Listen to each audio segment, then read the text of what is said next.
பகவானே ராமபிரானே சீதாயா கரலாலனேன நீ சீத்தையின் கையை பிடித்து கொண்டு விளங்கினாய். அந்த திவ்ய தம்பதியர் சீத்தையின் கரத்தை ராமபிரான் இப்போது பற்றி கொண்டிருக்கிறான். இருவரும் சேர்ந்து ஒரு மிதுனமாக ஜோடியாக திவ்ய தம்பதியாக விளங்குகிறீர்கள். அப்ப ராமா சந்துஷ்ட சித்தஸ்ததா, உன் மனசுல அப்படி ஒரு ஆனந்தம் ஏற்பட்டது ராமா. சீத்தையின் கையை பிடிச்சதுல உனக்கு அவ்வளவு ஆனந்தம்.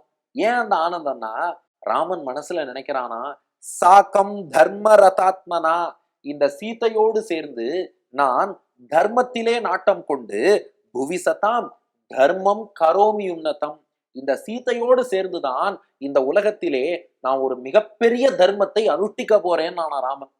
ராமன் என்ன தர்மத்தை அனுஷ்டிக்கணும்? ராமர் அப்கோர்ஸ் ராமோ விக்கிரகவான் தர்மஹா, எல்லா தர்மங்களையும் அவர் வாழ்ந்து காட்டுகிறார்.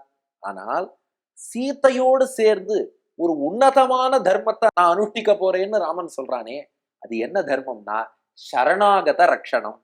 சரணம்னு யார் ஒருத்தர் தன் திருவடியில் வந்து விழுந்தாலும் அவர்களை காக்க வேண்டும் என்பதை தன்னுடைய உறுதியான கொள்கையாக, தன்னுடைய முக்கிய கொள்கையாக ராமன் கொண்டிருக்கிறான். அதுதான் ராமனுக்கு தர்மம்.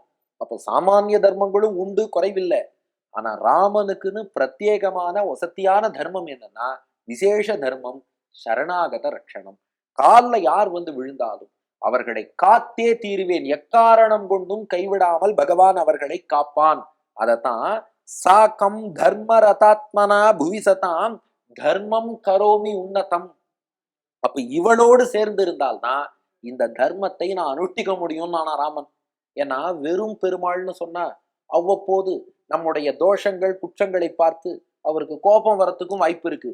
அதுக்காக பெருமாளை கோபக்காரர் நாம சொல்லக்கூடாது. அவர் கருணையே வடிவெடுத்தவர் தான். கருணையே வடிவெடுத்த பெருமாளுக்கே கோபம் வரும் அளவுக்கு நாம அவ்வளவு பாபம் பண்ணியிருக்கோம். என்ன பண்றது?